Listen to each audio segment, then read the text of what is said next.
ఇక top 4 breaking news చూస్తే SLBC టన్నెల్లో మృతదేహాల వెలికితీత మరింత ఆలస్యం కానుంది. 18 రోజులైనా మృతి చెందిన 7 కార్మికుల ఆచూకీ ఇంకా లభించలేదు. ఇప్పటికే ఒకరి మృతదేహాన్ని వెలికితీయగా మరో 7 మృతదేహాల కోసం గాలింపు కొనసాగుతోంది. అన్వి రోబో బృందంతో పాటు 110 మంది సహాయక చర్యల్లో పాల్గొంటున్నారు. కేరళ జాగిలాలు గుర్తించిన చోట తవ్వకాలు కొనసాగుతున్నాయి. టీబీఎం మిషన్ శిథిలాలను తొలగించడం ఇంకా పూర్తి కాలేదు. సొరంగం నుంచి ఊబికి వస్తున్న నీరు తవ్వకాలకు అడ్డంకిగా మారాయి.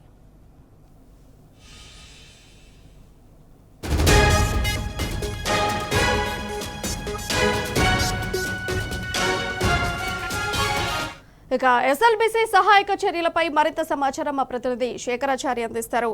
అండ్ శేఖరాచారి చెప్పండి, ఇప్పటికీ 18 రోజులైనా కూడా ఇంకా మిగతా 7 కార్మికుల యొక్క ఆచూకీ కనిపించలేదు. ఇప్పటి వరకు కేవలం ఒక్కటే కనిపించింది. అండ్ మిగిలిన 7 ఎప్పటి వరకు కనిపించేటువంటి అవకాశం ఉంది?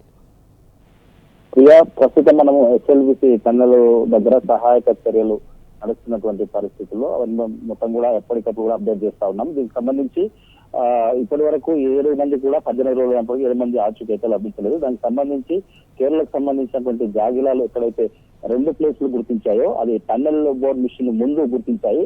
ఆ 2 గుర్తించిన ప్లేస్ లో తవ్వకాలు జరుపుతా ఉన్నారు. మాన్యువల్ గా తవ్వకాలు జరుపుతున్న క్రమంలో ఒక మృతదేహం లభించింది. మరొక 7 సంబంధించి మరి ఇప్పటివరకు లభించలేదు. అయితే అదే ప్లేస్ లో మరొక 2-3 మృతదేహాలు ఉండొచ్చని ఎక్స్పెక్ట్ చేసి అక్కడ తవ్వకాలు జరుపుతా ఉన్నారు.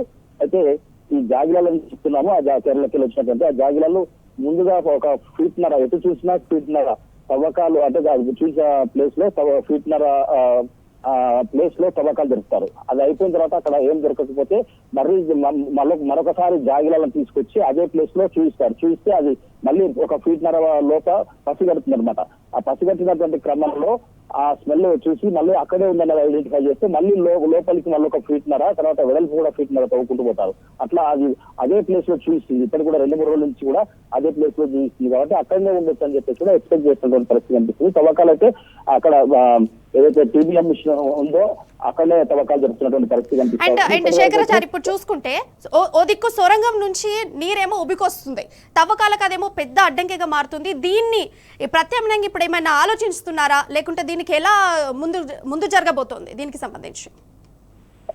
ఉబికి వస్తున్న మీరైతే మీరు అన్నట్టుగా ఎగ్జాక్ట్లీ చాలా ఆటంకిగా మారింది. మనం లోపలికి కూడా వెళ్ళి చూసి వచ్చినటువంటి పరిస్థితి కనిపించింది. అయితే లోపల నిమిషానికి గతంలో అయితే 5,000 లీటర్లు వచ్చేది, ఇప్పుడు 7,500 లీటర్ల వరకు వస్తుంది. దానికి సంబంధించి ప్రత్యామ్నాయ ఏర్పాట్లు కూడా చేసినటువంటి పరిస్థితి కనిపించింది. 2.5 కిలోమీటర్లకు ఒక మోటార్ అంటే డీవాటరింగ్ సంబంధించినటువంటి పంపు మోటార్లు కూడా ఏర్పాటు చేశారు. వాటి ద్వారా డీవాటరింగ్ కొనసాగుతుంది. డీవాటరింగ్ కొనసాగుతున్నప్పటికీ అది కంటిన్యూగా వస్తుంది.